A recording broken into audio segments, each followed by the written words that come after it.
Hi, I'm Joe. I'm, I guess, a game design generalist, and I do tabletop role-playing games. I write software, and I also do art tasks and design tasks for those games. You can find my work on voidspiral.com, and this is my wife, Liz.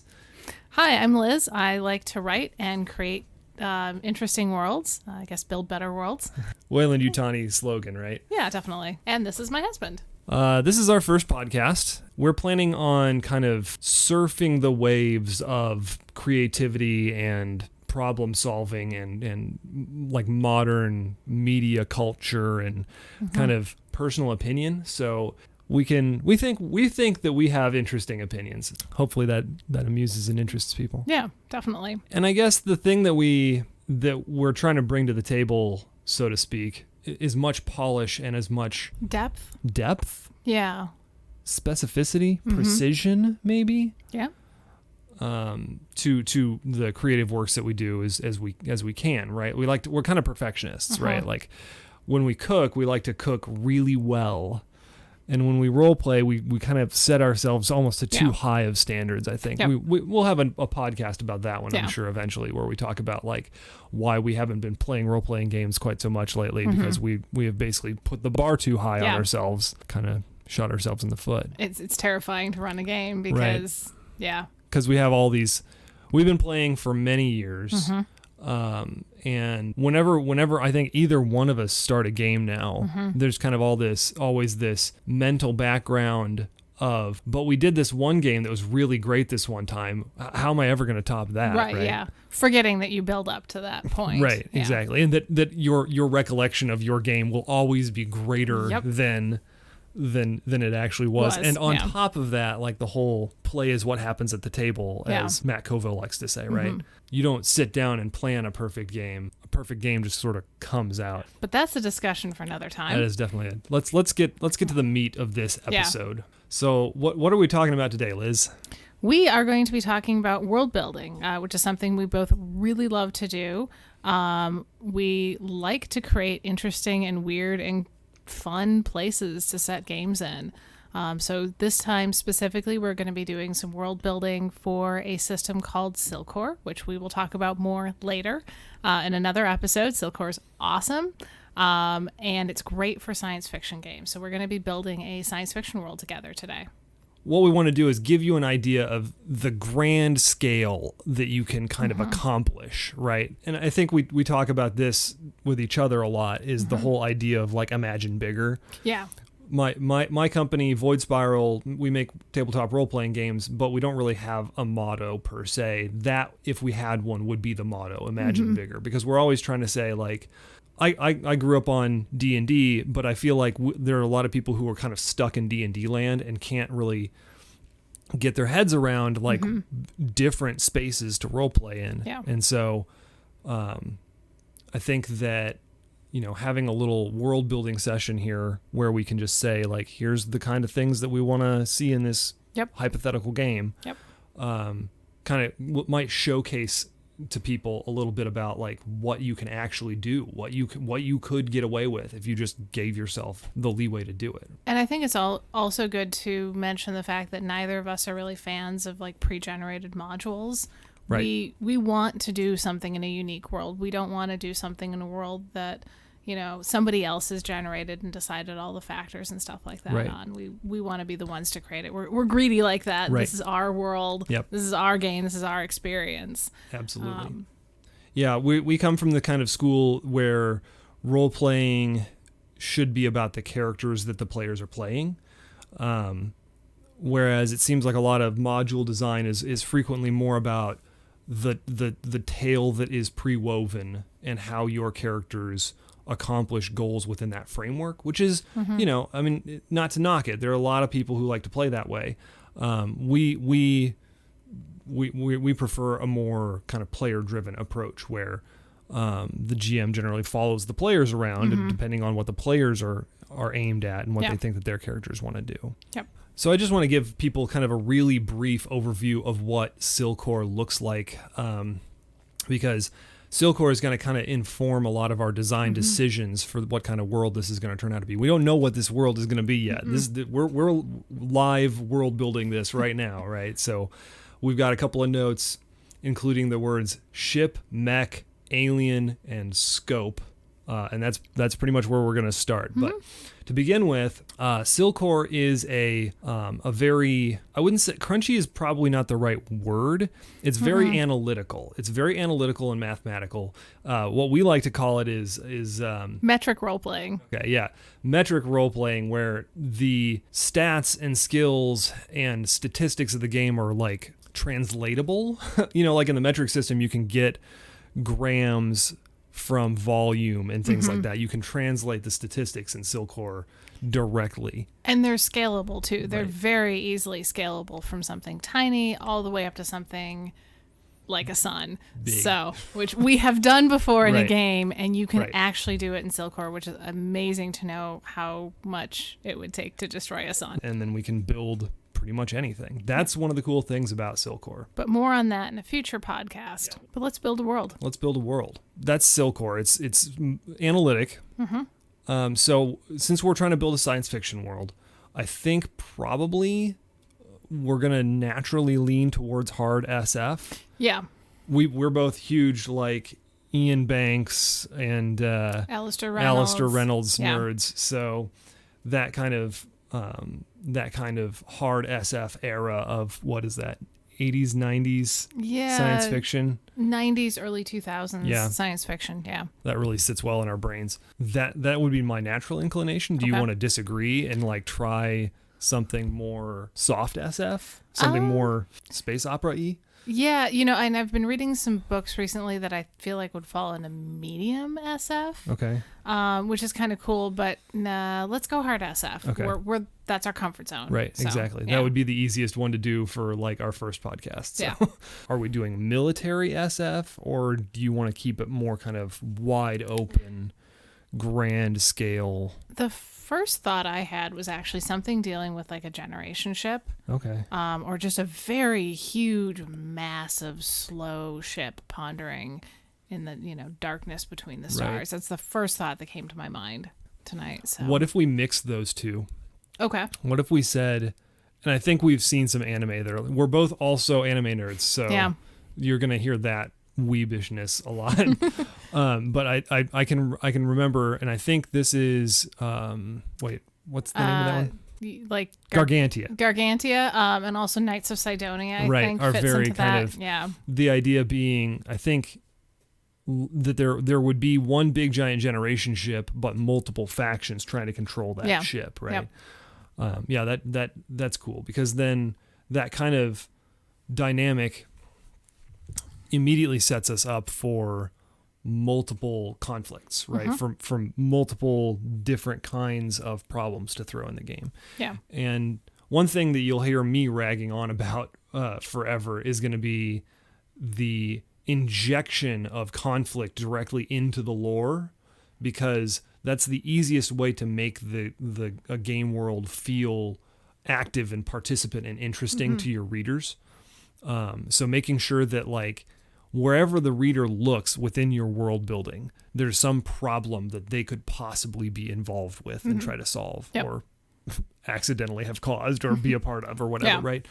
That makes them feel invested in the world. Yeah. Okay. So we've got a generation ship. It's got some different factions. Multiple factions. Can we travel faster than light? I think can anybody travel faster than light? It seems like the conceit with generation ships is normally that they can't. And that's why they exist, right? Right. Because you need, if you're going to travel to a different star system, then you got to do it the slow way, right? And so you've got slow ships that are chugging along, at maybe 25% C, that are like doing the best they can, and all they can do is like say, okay, well, we're gonna have a really big ship, and like lots of people will live and die on this, and we'll recycle everything, and hopefully we'll make it there before the resources run out. Yeah, definitely.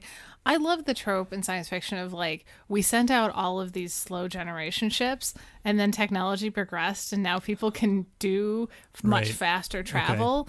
Okay. Which is Reynolds did that in some of his stuff, Light huggers and but there's also been some other times when that's come up. That happened in Stephen Baxter too, I think. Oh. Yeah, it's a science fiction. That's an established science fiction trope. Yep. So should we make them like what if we make them the bad guys? Oh. What if the bad guys are the ones they're not aliens for once. They're they're the humans with super advanced tech. Yep. From like Earth or whatever that have left later. Right. And are now like maybe they colonized the planet that this group was aiming for. Oh man, that's hard. That's so like mean. They're looking ahead through the telescopes and through the ship's resources to say, yes, here's our beautiful jewel of a planet. Like we can see the solar system coming up, and then like they get some evidence that some groups have like skipped ahead of them and colonized it, and now it's like not their planet, but they can't do anything. Right. They can't exactly turn the ship. Right. Like there's nothing else to really aim for with the resources they have. So like, what do you do? Right. Maybe that's why there's a bunch of conflict on Right. it. And maybe that's why there's some military factions on Right. it, because they're like, well, that's our planet. We're going to take that. Cool. Take that back. Are there going to be agents of the enemy among them? Ooh. Or is this purely like the kind of man against self question where the heroes of the game, the main characters of the story, are fighting amongst themselves? Or do they think there's agents of the enemy among them? Okay, yeah. So maybe it could be both, yeah. Now we're talking about spies and moles and paranoia. That's juicy. Yeah. Space paranoia on a generation ship. Yep. Ooh, I like that. Yeah. So there may or may not be spies. Right, yeah. And maybe only the GM knows. Yeah, that would be good. And maybe like one player, if that player happens to be a spy or something. Okay, well, I guess for the sake of our world building discussion, we have to kind of assume that there will be some spies, right? Because we need to world build around them and what that entails. Yeah. But for any given instance of the game, there may or may not be spies. Right. So that's one of the techniques that I like to use in world building, is to kind of provide options, right? Not to write down everything and say this is the end all be all, but to say we're going to leave this question open, especially when designing tabletop role-playing games where the GM might decide that they don't like the game that way, that they don't want the lore to work that way, or that they want to be more flexible. Might as well leave them the dials, leave them the options to fiddle with things as they wish, right? Yep. Especially because we, as the designers of the world, can say, here are possible, foreseeable impacts that might have, right? And because we have the bird's eye view of the world. Yeah. We can present that to them and say, as opposed to like presenting a completely pre-generated world and being like, we're never going to say anything about whether or not you can change this. Yeah. We'll say, you can change this. Here's what might happen if you do. Right. Knobs, dials, sliders. Yeah. That's a technique we like to use a lot. So spies, an advanced human civilization has eaten their lunch, has made it to their planet ahead of them, has basically claimed it for their own, and now we've got multiple factions on board our generation ship of heroes. Now, what kinds of factions should we put in there? I could definitely see one faction that would be trying to, that would want to bargain with the folks who settled the planet, right? And say like, can we have the southern hemisphere or the western hemisphere, or like whatever the planet is laid out with, or like, can you help us terraform a moon or something, give us some space to live on. I can see another faction being like, we're going to go in there and we're going to kill them and we're going to kick them off of our promised land. Yeah. That type of faction. Yep. And then I can definitely see a third faction that's going to be running the numbers and being like, well, there's kind of this other planet over here that's like kind of maybe almost like the moderates. Yeah. Maybe we can aim for this planet, but we're gonna have to be very like, we're gonna have to tighten the belts even more, and go through this, and like everyone's just like, shut up, like it's not a good option. We don't want to try that. Right. Yeah. That's the boring way. Right. Yeah. That'll be tough. And I can see there also being a faction of sympathizers who are like, let's just integrate. Like, I don't care what they, what their newfangled civilization or what their newfangled government is like. Yeah. Let's just join. Like, they have better TVs than us. Like, who cares? You know, like, let's be flexible. Right. I want my holographic projection screen or whatever. They've got a better PlayStation. Right. Yeah. I feel like those guys are going to get lynched. They need to be careful because that is a very dangerous thing to be bandying around, it seems like. That would be the group that would be accused of being spies. Right. Most frequently because, absolutely, you know, oh, you're sympathizers. You're sympathizing with the enemy. Right. You're the enemy. You're probably harboring them right now. Yeah. You might be one of them. Yep. Of course they've done their research. They know what we were like when we left. So we've got sympathizers, pugilists. Militaristic folks, yeah. The aggressors or whatever we want to call them. We've got moderates. Yep. Scientific moderates who are like, look, you put half the people asleep in cryo or, you know, tighten the belts and like maybe we go down to like 0.5 child per family for a few generations. And then we just extend, cruise on past and, you know, find someplace else. There's several other places we could possibly hit. Yeah. And then we also have the integrationists, right? Wait, I already covered them. No, the fourth group would be the bargainers who are like, okay, we want to get half of your world, or we want to, you know, settle in the system. So I think we should also talk about aliens. We definitely should. Aliens is on our list there. Alien species. Yep. I guess there are some aliens in Alistair Reynolds, but not a lot. No. He doesn't tend to favor them. Well, because he's trying to address Fermi's paradox. Right. So. Yeah. There's reasons. Yes. Capital R reasons for that. So are there aliens in this universe that we're building here? And if so, where and what are they like? Well, okay, so I guess the question comes down to, what do we want more conflict than that? Do we want to add more complexity and volatility to the situation? Or do we want to be like, yes, there are aliens and that's fine, right? Because I think that's a thing, that's a way of handling that trope that we don't usually see. Yeah. But conversely, we already have a pretty volatile world here. Let's not make it worse. Maybe we should make it worse. Maybe we should make it as bad as possible. Okay, and go the other direction. Yeah, be like, okay. And then also, you know, because I guess that's kind of a post-apocalyptic treatment of story building, right? Sometimes you want a world that's got like dealable problems. Yeah. And then sometimes you want a world that's like, no, this is shit is fucked. Like nothing is going to be okay. We are screwed. So maybe there's some sort of predator. I'm wondering. Alien. I just had this little like thought when we were talking earlier about how they power the ship. Like I was thinking maybe the moderates are considering like, we were talking about the moderates talking about sailing past the planet, and I was thinking, what if their ship uses what's the drive type called, where they scoop interstellar dust with a magnetic, like a ram scoop? Yeah. And then they're thinking like, hey, well, we've got a recycling system. Yeah. So as long as we can keep finding fuel by flying through interstellar dust, then we can keep going as long as we need to. Yeah. And that made me think, what if there are creatures living in the interstellar dust, like nebulous beings out there, and these guys' ship is just flying right through them and eating them and gouging them up and stuff, right? What does that look like? Yeah. Because maybe this is only one component of the alien aspect to this. But that sounds kind of Star Trek-y, right? Like maybe now we're talking about like all those critters that phased through the walls in TNG and like inhabited Troy. It's always Troy. It's always Troy. Poor Troy. And then start causing havoc that way. And then imagine somebody's possessed by an alien and they're trying to convince everybody that they're not a spy for the future humans.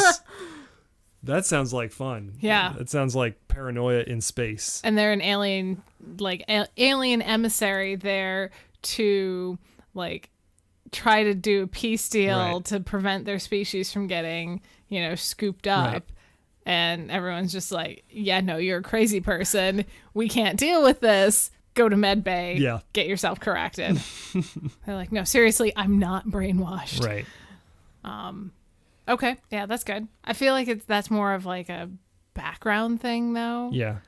If we were talking about this in 5th edition, that would be a background rather than rather than like a like character class. I am also infested with an alien. That's just my background. It gives me a +2 to something checks. And okay, so what other aliens? Well, and maybe that's like the apex. I wouldn't say the apex predator, but maybe that's those guys are the dominant species of the nebular clouds, where they're the most sapient, but they're not the only ones. And so maybe there are like other subsapient creatures like Minox, right? Like imagine we're accidentally flying through Minox clouds and they like get stuck on the ship. So now we've got a Minox infestation. And like we got to go out there and like laser blast those. Oh, okay. And so there's like people whose job it is to like basically hunt surface aliens because they just get attached to the ship. And maybe they've been out there for so long. I'm trying to find ways to rationalize that there would be aliens aboard the ship, right? Because the generation ship probably doesn't have like fighter craft that can fly to other anythings because it's a generation ship, right? Like it's the definition of being isolated. Yep. So getting aliens onto that ship is the key matter, right? So what if we had like these Minox infestations and like other aliens that had adhered themselves to the surface, like space sharks, remoras or barnacles, right? You got like space barnacles. Such a space barnacle. That's my new favorite insult. Go send a crew out to go scrape off the barnacles. Yeah. So it sounds like there was probably like maybe several.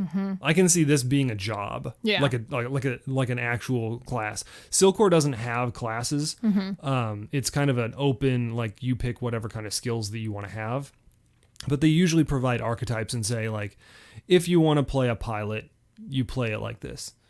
If you want to play a medic, you take these kind of skills.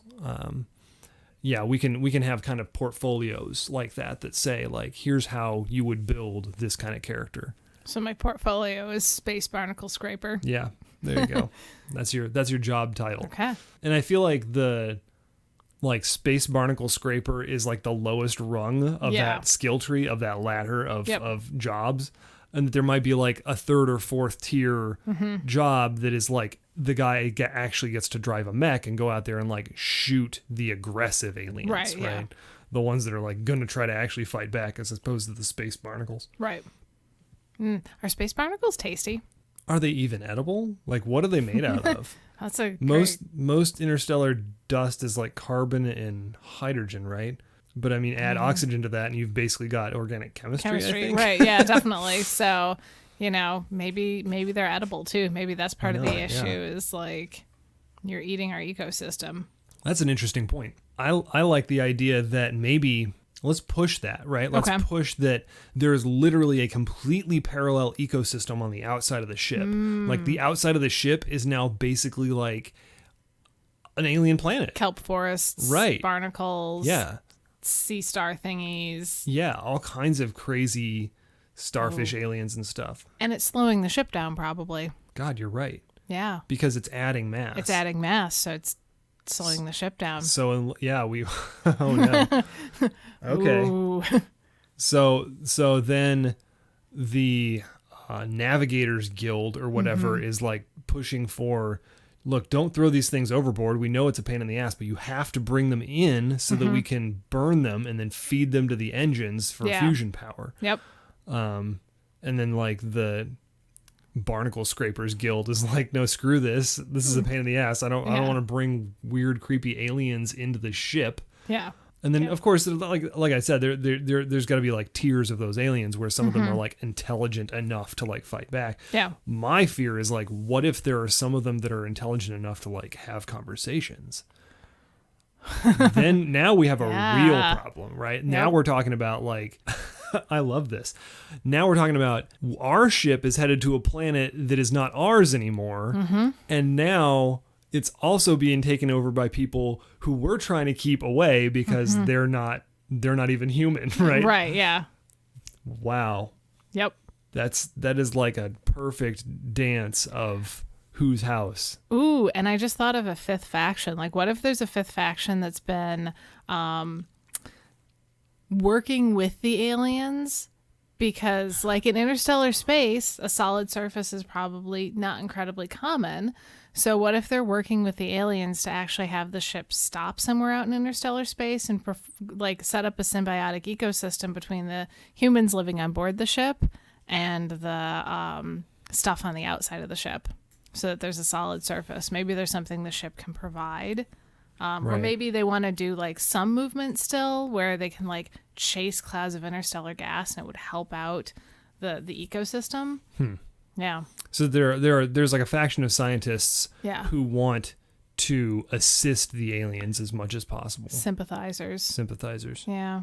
So they're like, who cares? Like, our planet's been taken.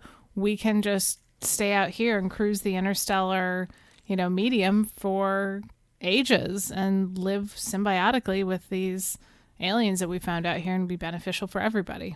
Except they have a habit of getting taken over by aliens and going weird and funny and, getting sent to medbay. There's obvious problems with this plan.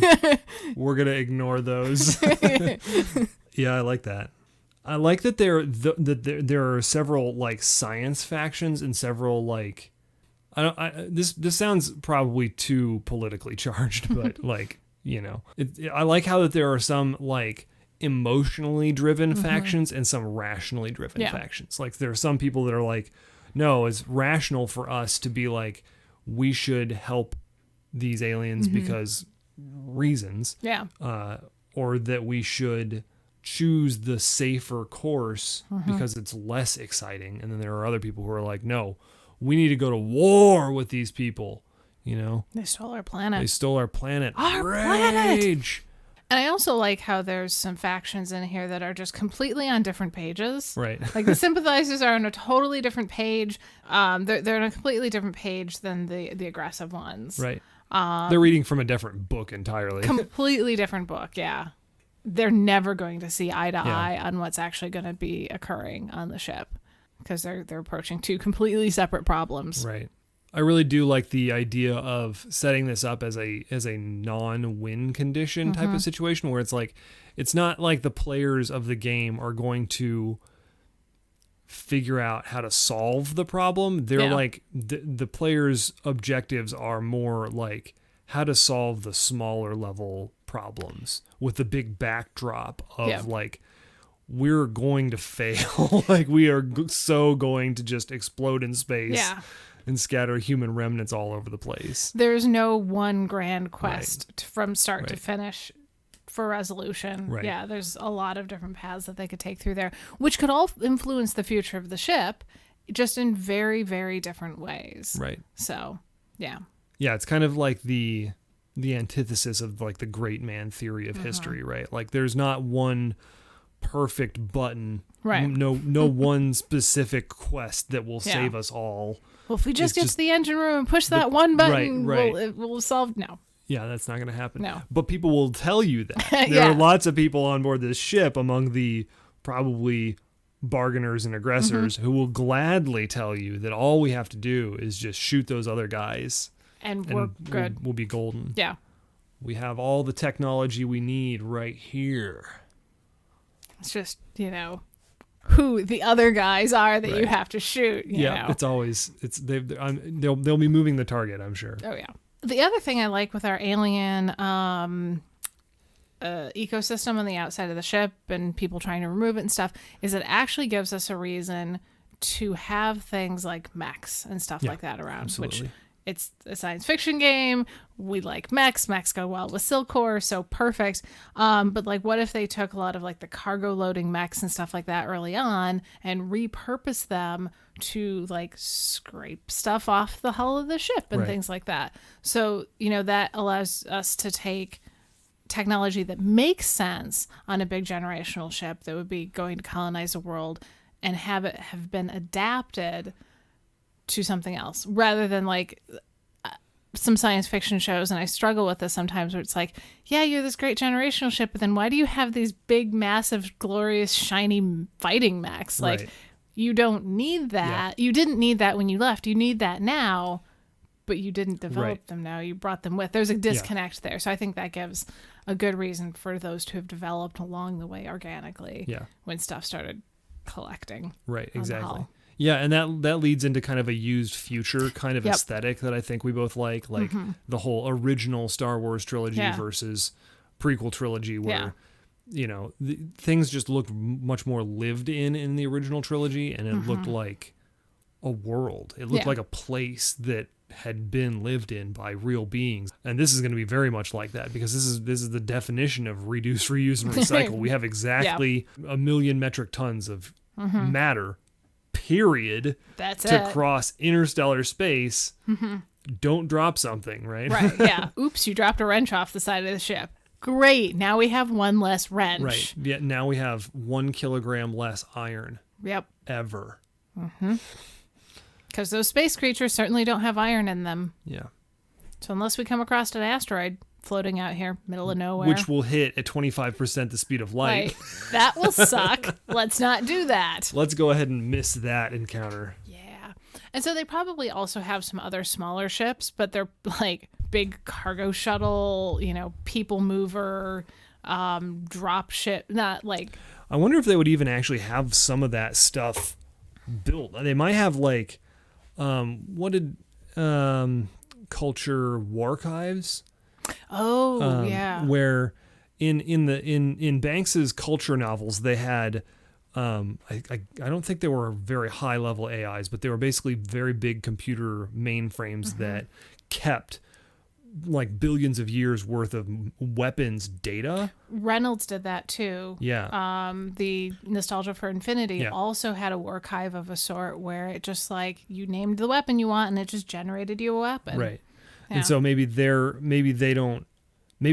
didn't past tense come into this thinking we need to build our ships. Yeah. They were like, we have our suits for loading and unloading of materials, and that's it. And then as the situation unfolded with the aliens on the surface, they were like, okay, well now we need mechs that can manipulate things and like shoot stuff. So now we have to start generating weapons. And now we've got like internal faction politics going on and there are actual fights going on. So now we need like internal drop ships to move people around. And so they start digging into their warchive and like resurrecting the ghosts of old vessels and weapons in order to kind of meet current needs and demands. Yep.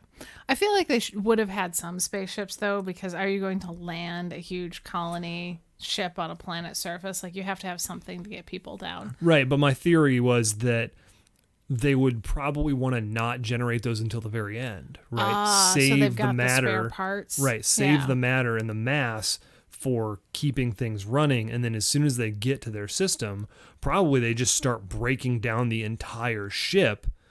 Would be the plan, so that they can turn it into the drop ships and everything that they would need at that point. Because otherwise you're wasting that mass, right? Good point. Yeah. They're just sitting there doing nothing. Right.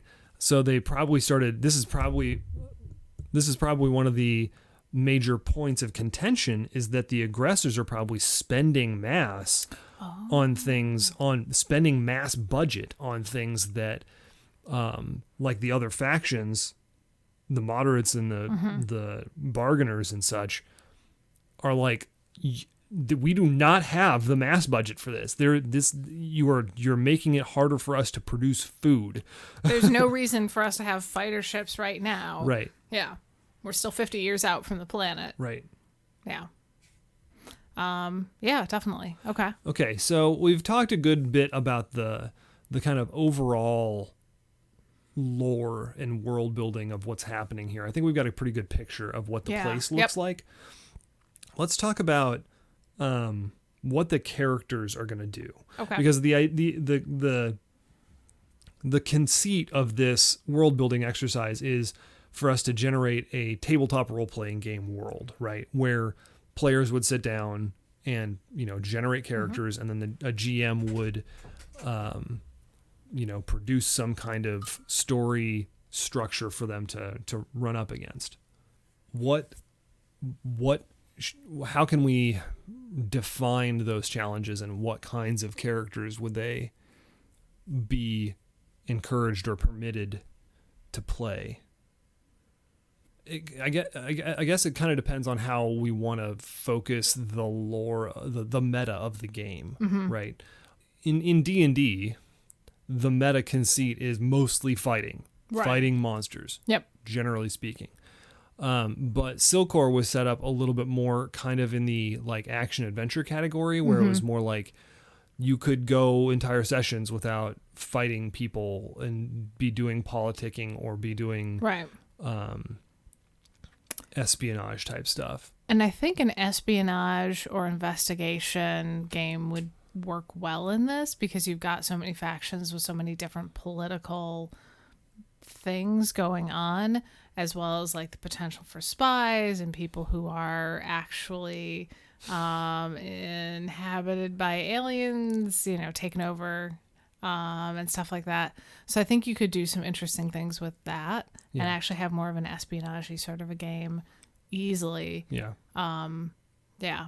Like you could even have a very good game just around like investigating, like, are these people actually possessed? Right. Or are they just sympathizers that are, pretending to talk for the aliens? Or is there something completely else going on here? That's kind of a detective story. Yeah, almost, yeah. Right? Like that's very much uncovering clues and investigation. Yep. That's a kind of almost like almost Call of Cthulhu-esque in terms of the structure of it. That's cool. But that seems to indicate that we do not want to specifically focus on, like, if there were going to be classes, we would not say, okay, your class is machine gunner versus heavy soldier versus defender, right? Like we're talking about like scientist, investigator, soldier, spy, right? Like those kinds of things. Each of those buckets is pretty broad. Yeah. So that you might have a character who's pretty spectacularly different from another character in terms of what they're capable of doing. Which seems like you're never really going to get too far away from each other in a Silcore game, because you're dealing with a relatively limited amount of stats, and there aren't really any extremely different kinds of statistics or powers or special mechanics that you need to worry about. It's not full of feats or spells or anything like that. So mostly people are going to be doing the same kind of stuff. Generally speaking, mostly the game is going to be skill checks of some kind or another. Yeah. So really, I guess it mostly just comes down to how you want to build your attributes and your skill points. And that's mostly how your character build goes. Yeah. I guess we would want to think a little bit about how to keep the group together, right? Right, yeah. Thinking about it from the GM perspective, like what kind of challenges can we give the GM that will allow them to keep all the players entertained at the same time, right? Yep. Because if we're going to have people who are like, we've got the rogue and the fighter and the wizard all, in the same group, then we want to keep them all kind of doing the same thing. Yeah. Yeah, and I feel like some of that's like being open at the beginning with your players so you don't have a really unbalanced party. So you don't have the person who's like, I'm just here to hit things. And you're like, dude, this is an investigation game. You can't just hit things the entire time. Like, you're going to be bored. Pick something different or figure out how that's going to work.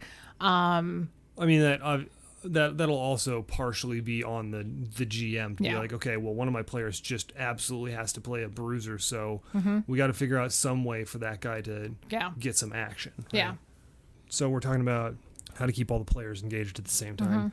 So yes, it is both on the player and on the GM to kind of build to the story, right? On the players to build to the story, and on the GM to build to the players, right? Yep. Like it's a social contract, right? It works both ways. You got to try to be a good player, and you got to try to be a good GM at the same time. But back to the GM's like job, it would be good to give them maybe some like adventure seeds that are like, here are problems that are going to have a lot of parts to them, right? As a GM, you need to design challenges that have multiple parts. And when we present any ideas to the players, that those ideas for problems and challenges include multiple specific components that say like, okay, here's a fighty part, here's a espionage part, here's a sciencey part. Right. And that way, as long as there's enough of those pieces of content for everybody, then the whole thing keeps rolling along. I think what I'm kind of afraid of is the idea of letting the game get too static, because we know that we want it to be kind of an adventure type of game, like where you're rushing around and trying to get stuff done, that there's the threat of failure, There's and you're not some just time limit right. to it. There are limits and dangers and risks involved, and that you're not just kind of standing around talking to somebody like until they disagree, until you get them to agree with you, right? Like we don't want that kind of, that's not really gameplay at that point. That's just like negotiation in character. So there could be some time limit, like maybe the person you're investigating is slated to be executed because of treason, or something like that that's causing you to have to rush to figure things out. Right. That's like an example. That's like an instance of the category of like designing challenges for this game. You want to have multiple threats that are multiple dangers happening in a given encounter threat, such that it's never just the one skill check. It's never just like the one go talk to this guy. It's always always some complicating factor that you have to deal with or overcome in order to continue to succeed, right? And like in adventure media, it is frequently that there is some kind of time limit. Sometimes that time limit though is just the enemy. Right. I'm thinking about like Indiana Jones is often up against the clock in some way, but it's usually because he's being chased or chasing someone. Yeah. Or something. That means that having a lot of factions and having a lot of specific villains that are going to be actively interfering is very good and useful to us in this exercise, because then we can always say like, when in doubt, put them up against somebody they know, right? Like, and then have like a list of villains that are kind of causing problems, and maybe there's a villain from like every faction. Yeah, I mean, you could easily, with all those factions, you could easily have a villain from every faction in there, including the kind of unmentioned ones like the aliens and the folks who have taken over the planet. Right. Yeah. That also kind of gets into the kind of gritty moral terrain of where people's allegiances lie. Yeah. Then you can get into like the very interesting sticky situations of like, my faction guy is the villain of this arc and I disagree with him a lot, but I don't disagree with my faction's ideology. Right. But we've got to go get that guy and stop him, because he's going to try to blow up half the ship, and that's just not going to work out well for anybody. No. And I think we may have approached this with two different mindsets, because I was like thinking of designing a world just for one role-playing game, and I think you're coming at this from designing a world for like a tabletop role-playing game. You're talking about a campaign. I'm talking about a book. Yeah. Yeah, I guess we should have clarified that first. Whoops, yeah.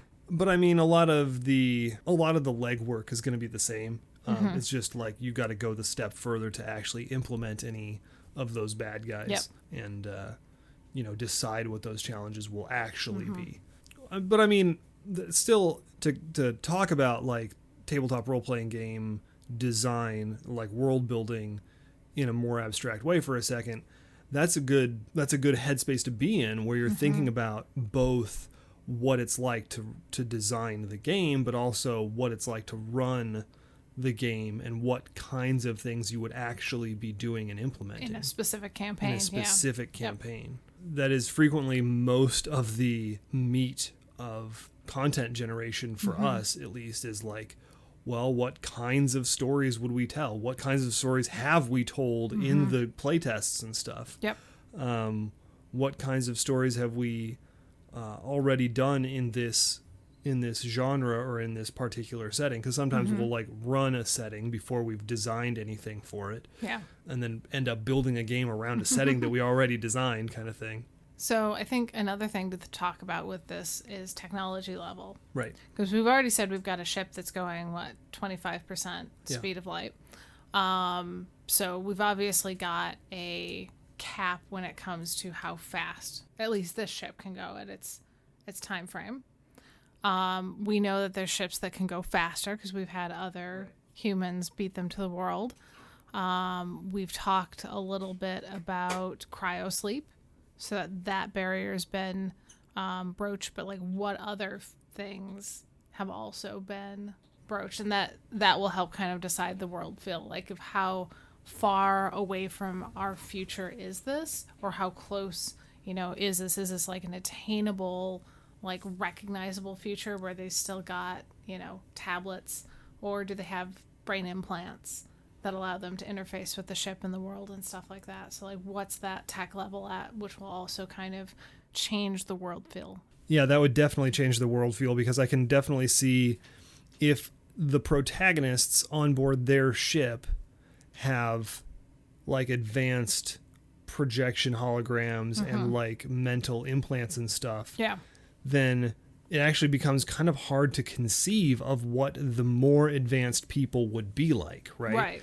Then you run the risk of those people feeling too alien, and not even human enough to consider to be future humans, right? So maybe the thing to do would be, yes, these are future humans, but the ones on board our slow ship, they deal with stuff pretty much the way we would, but with better things, right? Like they've got really advanced tablets, but they don't have like projection holograms. They've got good medicine, but they don't have like, they can't put you in a Bacta tank. Right? They don't have tricorders. They've got cryosleep, but it's like, you've got a shelf life. And there's a percentage chance that it's going to fail, and you're not going to come out looking so good. Well, and also it's probably energy intensive compared to just like feeding you and letting you live your life and die. If you live your life and, you stick around, you live your life and you die, at least you've been a valuable member of society. I feel like there's an interesting point for like a Law and Order faction that is like saying, all of this is nonsense bullshit.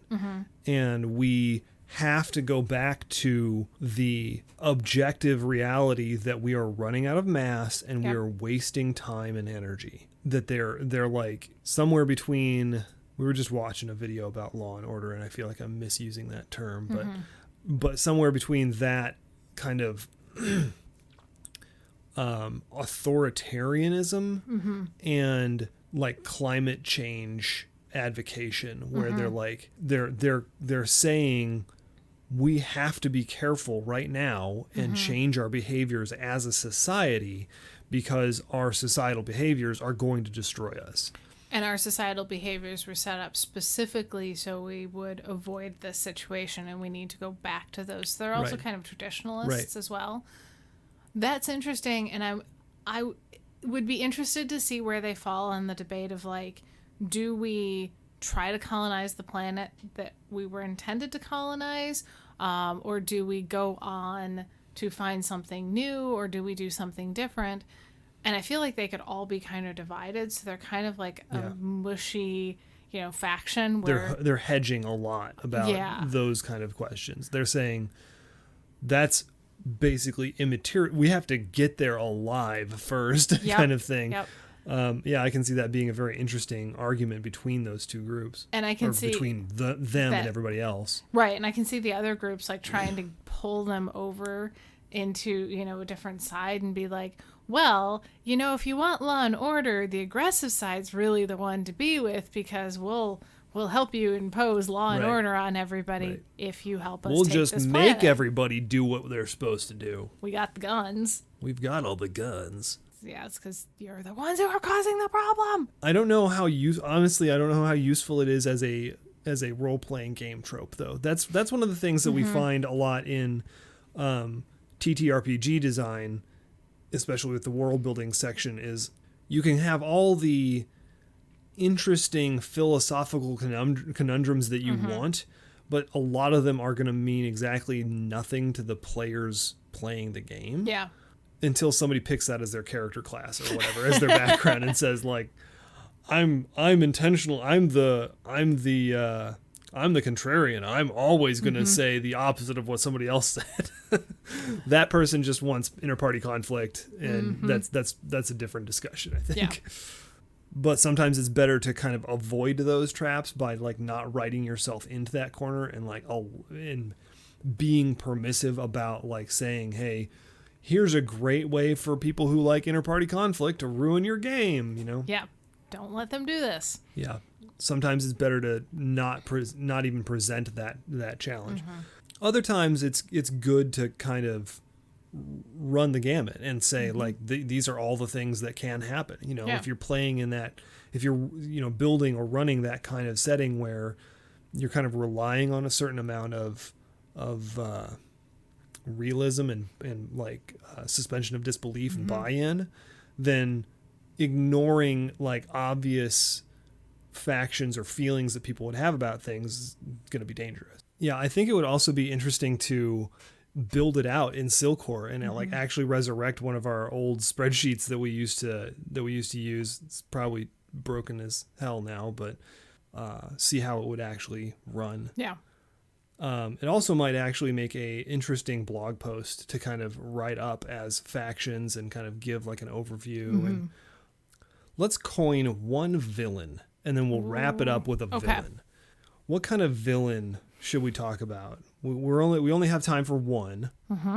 Should we pick somebody from our factions, or should we just try to coin somebody who's completely out of left field? Let's pick somebody from our factions.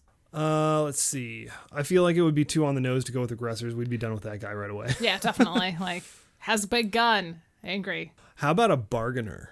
Oh. How about a bargainer who is trying to secretly build... Oh, I like this. Okay. He's trying to secretly build a radio capable of stealthily communicating with the advanced people on the stolen planet. And that's his doomsday weapon, right? Like, you know how you've always got the villain is trying to execute this big grand plan. That's his big grand plan. He wants to build this radio and get in contact with the advanced people on the planet and start actually opening negotiations. So that means that the plot the players are trying to foil is preventing him from getting his radio operating. Right. Yeah. So why can't he just use the ship's radios? I think there was probably, it seems like there are enough factions and enough checks and balances that they would just stop that, right? Yeah. Like they probably have enough control over the normal radios that they could just prevent him from doing so. Right. And maybe he tried. Maybe that's one of the first things the players do is their first job is like, we've heard this guy is trying to break into the radio room. Stop him, And so they have to go start their first leg of their adventure by possibly actually performing combat with the guy, possibly negotiating him out of the situation, doing investigation to try to figure out where he is or where he's from or what he's up to, that kind of thing. And then like possibly tracking down any of his cohorts or associates. And probably also just finding him, like assuming usually your main villain escapes at the beginning of the story, right? Yeah. So now we're talking about like we have to go do some investigations to try to track this guy down and see what his organization is like. Now we're talking about like the whole crew is involved, right? And I can see he could have kind of a couple different plans where he's got the one plan to build the radio, but he's also got other plans to try to find more covert ways to access the ship's radios. So you could uncover kind of different plans that don't or bits of plans that don't quite fully connect together for him, because like this guy has thrown out so many different things and a bunch of operatives to different places and stuff like that you're just always finding things. It's like, okay, so, stuff's going missing from here, but also I found this weird wiring over here. Right. And, they don't fit together, but you try to, Right. the players would try to put them together and just have there's problem. There's like multiple paths that he's pursuing at the same time, and any evidence from one path is a red herring for the other path. I like that. Yeah. So that like they're given this big pile of evidence and hints and stuff, and they're trying to put it all together, and they don't really know how many different plans are even occurring at any given time. Yeah. They're just like, well, if he's involved, we have to stop it. It doesn't matter what it is. What if he was also highly respected previously, like held a leadership position, or was a community leader or something like that, and like was seen Hold some sway. Yeah, it was seen as like a rational person for the people and stuff like that, and a good person who cared about the people, and still is, and is the motivation for this is like, I want to do the best I can to help everybody on the ship and get the best result. And this is what I think is the best result. So now you're talking about like villain has a point kind of tropes, right? Yep. Like where he's not wrong. He's just an extremist. Yeah. Compared to our modern standards, right? Right, yeah. So I like that, because then he might even be the most rational point of view, right? His point of view might be that we can't know whether we can fight them or not until we talk to them. Yeah.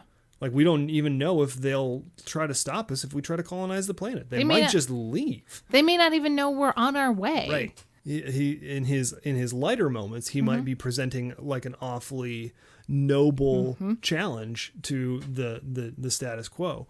What makes him a villain, though? Because I like when villains are humanized to some extent, but I also really like taking a humanized villain and then turning them into something really evil on the players, because then not everybody wants to like have philosophical conundrums for like all the sessions, right? Sometimes, a lot of the time, you just want to bash somebody's head in because it's a role-playing game and you want to win, right? So you want to fight.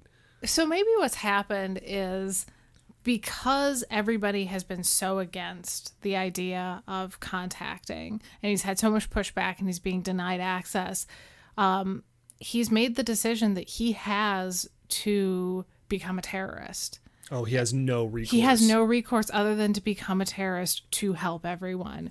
So, like, he and his organization have killed people, have bombed areas, have done things that are reprehensible to everybody else. And so there's also that, like, yeah, he's probably the most rational person in the room, but he's also done things that we just cannot excuse. Right. And, a really hard choice for the players then of like, well, he's got a damn point, but we can't. Right. We have to stop him. We have to stop him because he's going to kill more people, and we can't allow that. Yeah, that sounds like I can see that end fight in my head. Yeah. I've played in games where this kind of situation has gone down, and I can see one player being like, no, and jumping in front of him in front of all the other people, and then somebody else shooting them both in the party, and just that being like the finisher for the campaign. I can also see the Hot Fuzz situation, like that they're joking about. Like, do you ever, have a point where you get so like mad that you like fire your gun up into the air? And, like, yeah, that sort of a thing could also occur with it too. Yeah. Cool.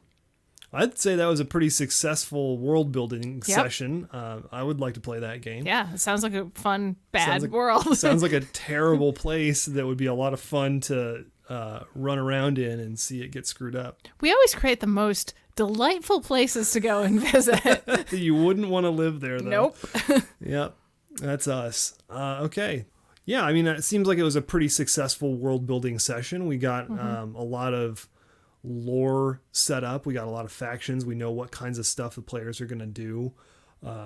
We even have a villain already. So yeah, it sounds like it would be a fun role-playing game to actually play in. Yeah. As usual, we've created a pretty awful world to live in. Yep. So perfect. Yep. Same as usual.